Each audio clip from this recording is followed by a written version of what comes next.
मुंबईला सोन्याची अंडी देणारी कोंबडी काही जण समजत होते, परंतु निवडणुकांमध्ये जनतेने त्यांना त्यांची जागा दाखवली आहे, अशी टीका उपमुख्यमंत्री एकनाथ शिंदे यांनी उद्धव ठाकरे यांच्यावर केली। निवडणुका आल्यावर मुंबईकरांची आठवण आम्ही करत नाही, निवडणुका जवळ आल्यानंतर मुंबई तोडणार अशी आवई होते, हे आता मुंबईकरांच्या अंगवळणी पडले आहे। परंतु कोणाच्या 7 पिढ्या जरी खाली आल्या तरी कोणाचा बाप मुंबईपासून महाराष्ट्र तोडू शकत नाही। मुंबई आर्थिक राजधानी आहे, असेही एकनाथ शिंदे म्हणाले। मत्स्य व्यवसायाला चालना देण्यासाठी राज्य शासन विविध प्रयत्न करीत आहे।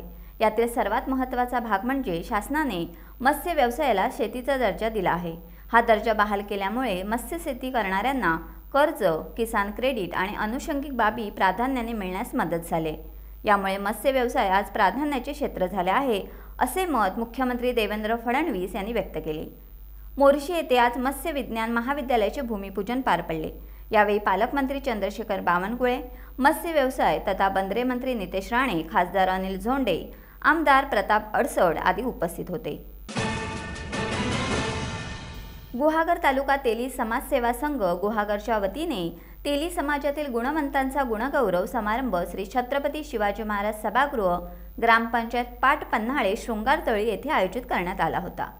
या कार्यक्रमाच्या अध्यक्षस्थानी गुहागर तालुका तेली समाज सेवा संघाचे अध्यक्ष प्रकाश झगडे, तर प्रमुख पाहुणे म्हणून रत्नागिरी जिल्हा तेली समाज सेवा संघाचे अध्यक्ष रघुवीर शेलार, जिल्हा कार्याध्यक्ष दीपक राऊत, जिल्हा सचिव संदीप पवार, महिला जिल्हाध्यक्ष श्रेया महाडिक, कल्पना लांजेकर, चिपळूण तालुका अध्यक्ष श्रीकृष्ण राऊत, चिपळूण तालुका महिला अध्यक्ष स्वाती महाडिक, नारायण झगडे, युवक जिल्हाध्यक्ष समीर महाडिक, गुहागर अध्यक्ष प्रकाश झगडे, सचिव प्रवीण राहटे, उपाध्यक्ष दिलीप जाधव, सहसचिव गणेश किरवे, महिला तालुका समिती प्रमुख दिव्या किरवे, युवक तालुका समिती प्रमुख प्रशांत राहटे, सर्व कार्यकारिणी सदस्य उपस्थित होते।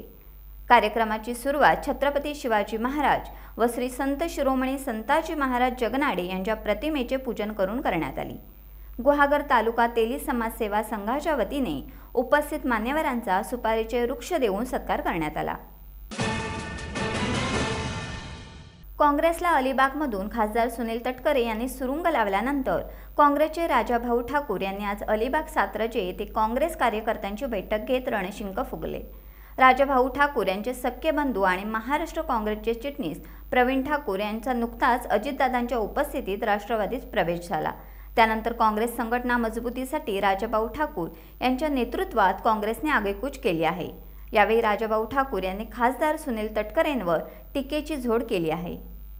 आता आपण ज्या पद्धतीने बोललेत की मी थोड्याच वेळापूर्वी आपल्याला माहिती असेल सांगितलं की काही कुटुंब अशी आहेत की त्यांची कधी पोटच भरली नाही, त्यांचं फक्त मलाच पाहिजे, मला पाहिजे, माझ्या मुलांना पाहिजे। आज तुम्ही सांगा रायगड जिल्ह्यासारख्या प्रमुख म्हणजे महाराष्ट्रातल्या प्रमुख जिल्ह्यामध्ये पालकमंत्रीपद हे जर रिक्त असेल तर त्याचा सर्वात मोठा जो इफेक्ट आहे किंवा सर्वात मोठा तोटा आहे तो जनतेला रायगडच्या। परंतु माझंच भरलं पाहिजे ही जी ज्यांची कोणाची आपण बघतोय जी पद्धत आहे, त्याच्यामुळे काय झाले आज आपण बघा, मी कोणालाही समर्थन करतो असं नाही, परंतु जर आपण बघितलं असेल महायुतीमधले जे मंत्री आहेत आता जे 4-4 वेळेला आमदार झालेले आहेत सिनियरिटीच्या हिशोबाने आणि खरोखर जनमानसामध्ये जी त्यांची क्रेज आहे किंवा ते जनमानसामध्ये ज्या पद्धतीने माझे वडील देखील जनमानसामध्ये काम करत होते, तर त्या पद्धतीने सिनियरिटी पुन्हा जी आमदारांची संख्या जो क्रायटेरिया ठरवलेला होता तो जर आपण बघितला तर खरोखर भरत शेठ हेच पालकमंत्री रायगडचे व्हायला पाहिजे होते। ही माझी नाही तर 100% ह्या रायगडच्या जनतेची मागणी होती। परंतु सर्व मलाच पाहिजे, माझ्याच कुटुंबाला पाहिजे, माझ्याच मुलांना पाहिजे, ही पद्धत ही रायगड जिल्ह्यासाठी घातक आहे आणि त्याच्यासाठी रायगड जिल्ह्यातील जनतेने एकत्र येऊन तुम्हाला सांगतो 100% निर्णय घेतलेला आहे। म्हणून मी आज सांगतो एकदा झालं, दोनदा झालं, पण तिसऱ्यांदा रायगड जिल्ह्याचा खासदार हा काँग्रेस पक्षाचाच असेल हे देखील मी आज तुम्हाला या निमित्ताने सांगतो। सागरी मासेमारीला जरी सुरुवात झाली असली तरी अजूनही मच्छीमार गेलेले नाहीत। मासेमारीच्या साहित्याची जमवाजमव आणि जाळी बांधणीचे काम युद्धपातळीवर मच्छीमार करताना दिसत आहेत। शासनाने जून महिन्यापासून जुलै अखेरपर्यंत बंदीकाळ पुकारला होता, त्यानंतर मासेमारीला 1 ऑगस्टपासून सुरुवात झाली।